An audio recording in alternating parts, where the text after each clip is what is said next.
This video is about cholesterol, what it is, what the different types are, and why it's important. So first of all, cholesterol is a type of lipid. And so when we're doing a lipid panel as part of our blood tests, we are looking for triglycerides and cholesterol. So cholesterol is a really important molecule. It's really something that's necessary for us to live. It's a really important part of cell membranes. There's cholesterol embedded in like the cell membranes of every single cell in your body, and that's really important for making sure that the cell membrane can function properly.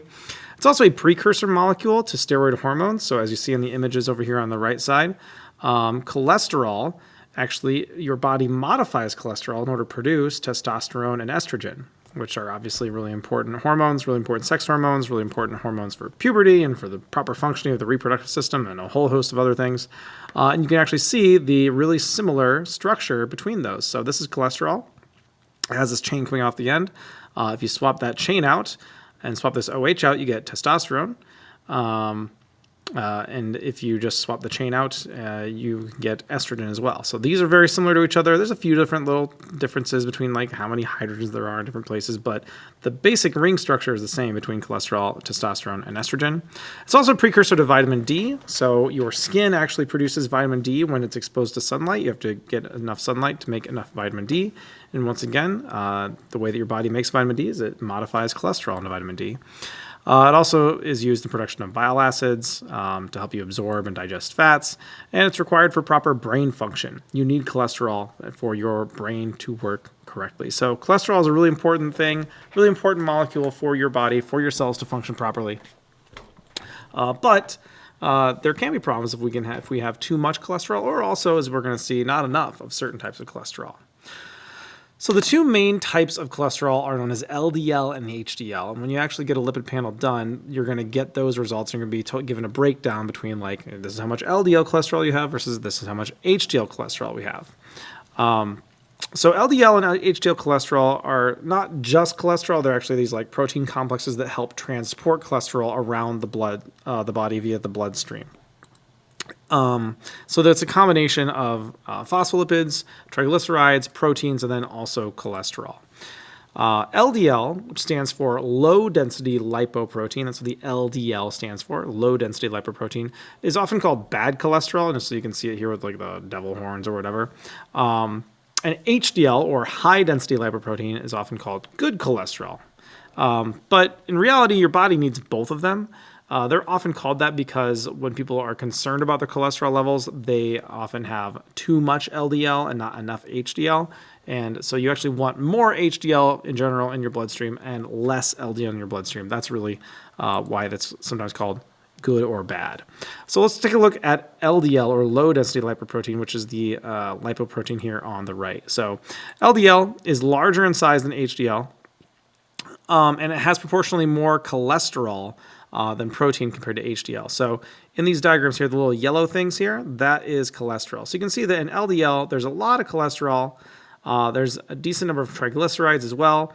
And there's just the occasional protein, not as much protein in LDL as compared to the HDL.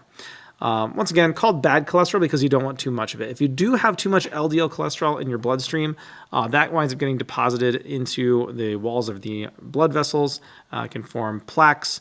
It can lead to atherosclerosis, can lead to ruptured plaques, can lead to blockages, can also lead to like heart attacks and stroke and all that sort of thing.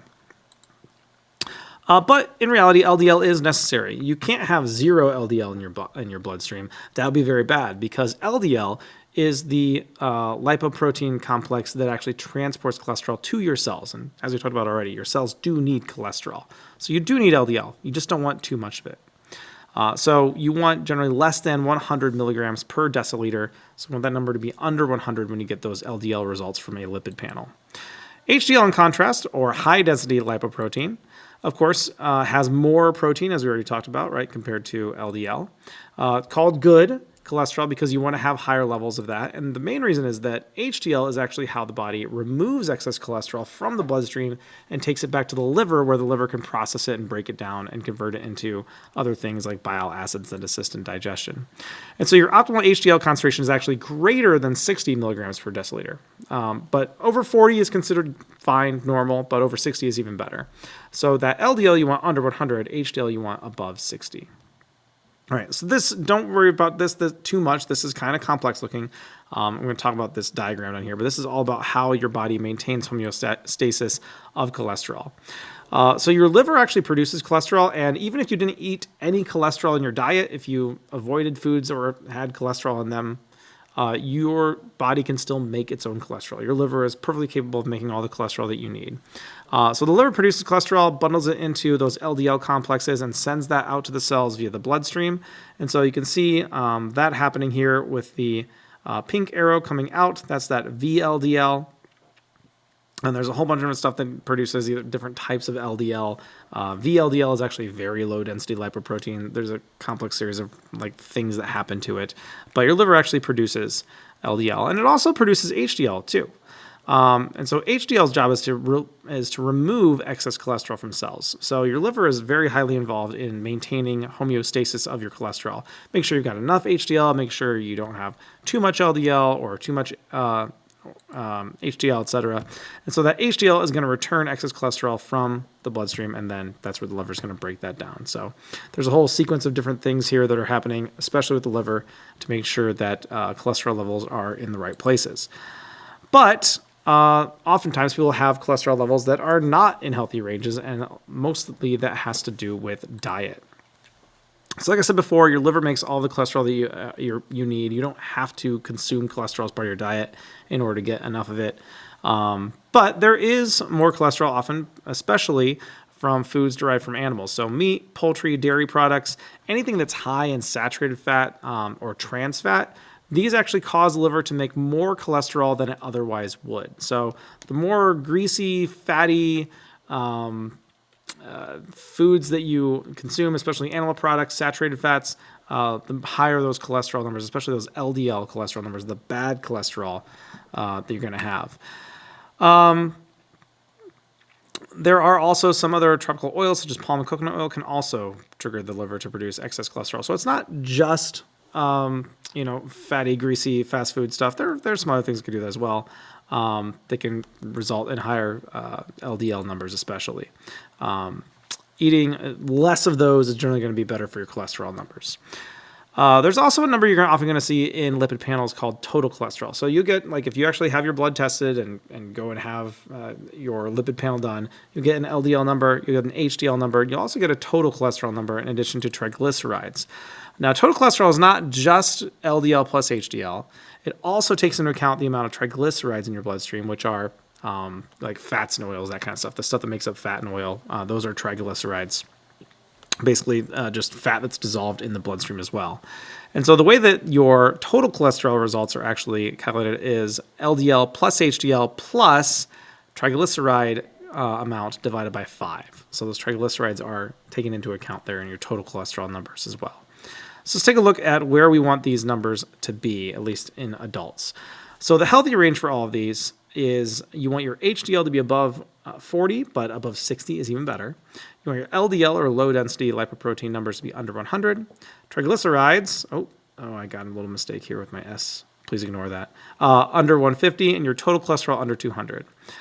So when numbers get a little bit higher than that, then we would say borderline to moderately elevated. So in like the 130 to 159, LDL, triglycerides getting up above 150 but under 200, and total cholesterol between 200 and 239. So that's a little higher than you want it to be. LDL number is above 160, triglycerides above 200, and total cholesterol above 240. That is considered high cholesterol. And this is the point where, in addition to maybe making some diet changes, lifestyle changes, exercise changes, this is where, potentially doctors are going to want to prescribe some sort of medication to try to combat those high cholesterol numbers. Now, low, of course, there's no lows for these ones, but there is a low for the HDL, and that's under 40. So you do want Once again, those HDL numbers above 40, because of course the HDL, the higher the HDL is, the better it is at removing cholesterol from the bloodstream and combating those LDL and triglyceride numbers there. Okay, that's all I've got for the cholesterol video. Let me know if you have any questions, and I'll see you in the next one about the basic metabolic panel.